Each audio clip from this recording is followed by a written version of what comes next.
Match হারলেই series হার, তাই বাদ পড়তে যাচ্ছেন পারভেজ হোসেন ইমন। তার পরিবর্তে এবার ওপেনিংয়ে আসতে যাচ্ছে বিপিএল সেরা ওপেনার। বিপরীতে মিডল অর্ডারেও দেখা যাবে একাধিক পরিবর্তন। এবার একাদশে আনা হবে হার্ড হিটার এক ব্যাটসম্যান।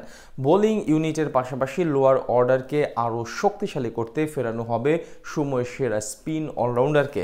সব মিলে কেমন হচ্ছে টাইগারদের সিরিজ বাঁচানোর একাদশ, এ নিয়ে বিস্তারিত রিপোর্ট।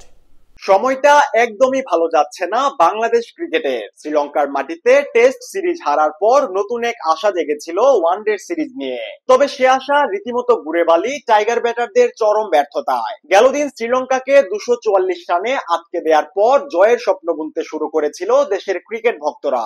তবে 5 রানের ব্যবধানে 7 উইকেট হারিয়ে সেই স্বপ্ন শেষমেশ ধূলিসাৎ করে ফিরেছে মেহেদী মিরাজের দল। টেস্টের পর তাই আরো এক সিরিজ হারের দ্বার প্রান্তে টিম টাইগার্স। শনিবার কলম্বোতে অনুষ্ঠিত হতে যাওয়া সিরিজের দ্বিতীয় ম্যাচ হারলেই টাইগারদের সঙ্গী হবে আরো এক লজ্জা।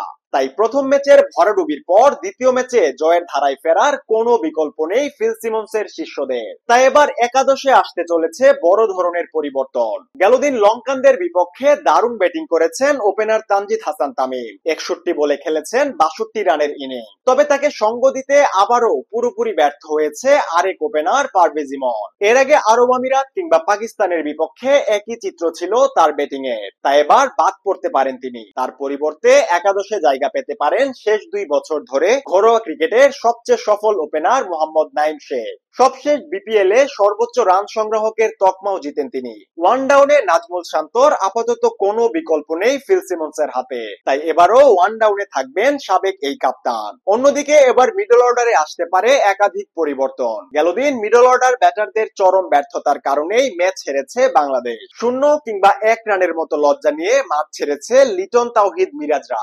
এবার মিডল অর্ডারকে শক্তিশালী করতে একাদশে ভেড়ানো হতে পারে টাইগারদের হার্ড হিটার ব্যাটার শামীম পাটোয়ারিকে।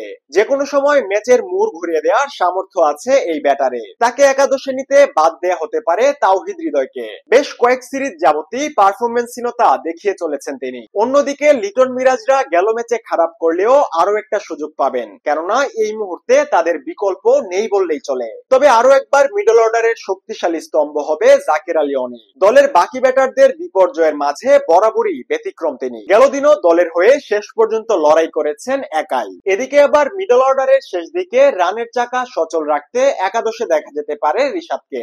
গেল ম্যাচে অসুস্থতার কারণে দলে ছিলেন না টাইগার লেগি। সবকিছু ঠিকঠাক থাকলে এবার সেরা 11তে থাকবেন তিনি।